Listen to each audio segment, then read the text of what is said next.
Well, blessed Thursday and a happy Thanksgiving to you all. I know I wished you a happy Thanksgiving yesterday, but I do want to wish you one today. And it is just two lines that we have for Dietrich Bonhoeffer today, and I think they're worth reflecting, going along a very similar theme that we have. In the middle of page 78, it says, "Let him who cannot be alone beware of community.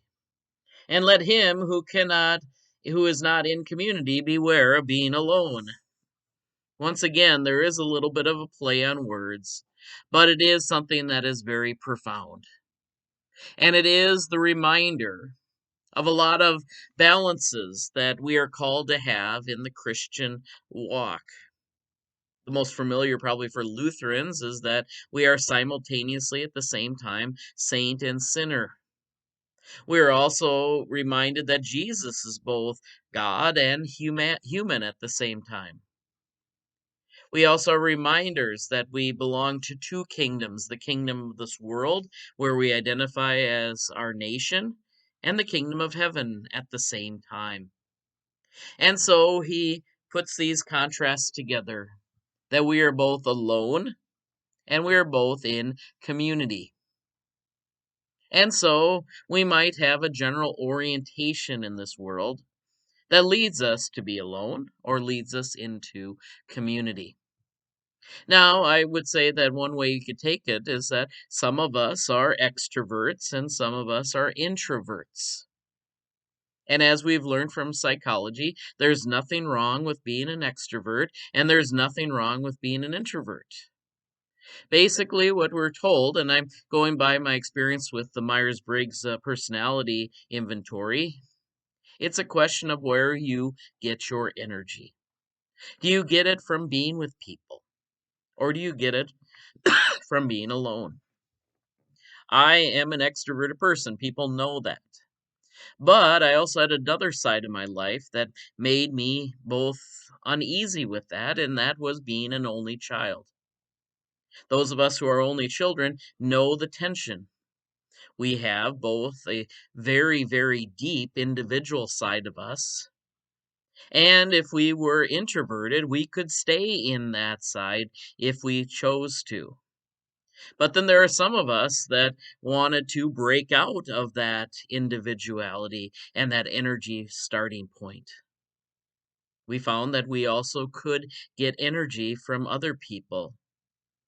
And I would say in my formative years, in junior high, specifically high school and into college, I was a ravenous, extroverted person.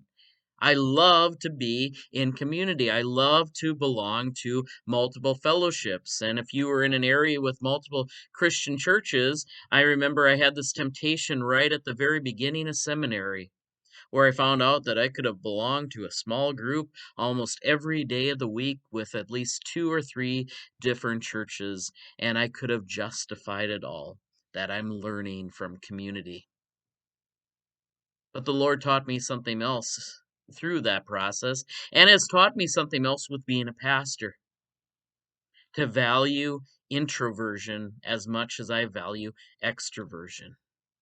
And I have found myself, this very extroverted person, to be a person who relishes the time alone I have. Now, there might be reasons for that. I am not alone at home. I have a father of five. We are a family of seven. That started to impinge on that alone time. When we get married, we start to have not just alone time, but together time with your spouse. And a lot of those things started to make me understand this warning. Even if I love community fellowship, I need to make sure that I'm also getting my alone time with the Lord. Beware of community.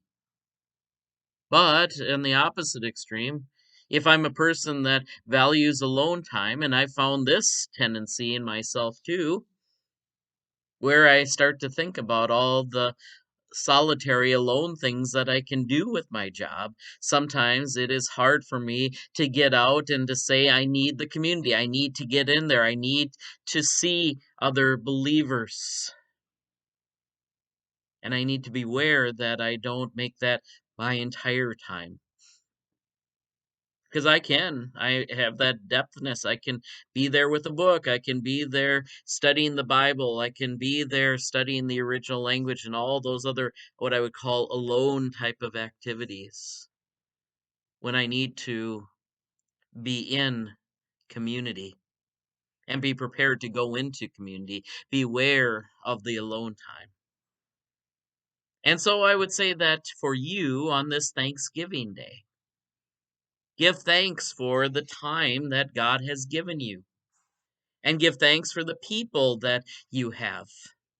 Give thanks for them when you are together with them, and give thanks when you can, and maybe sometime it's sooner rather than later, when you can say goodbye to them.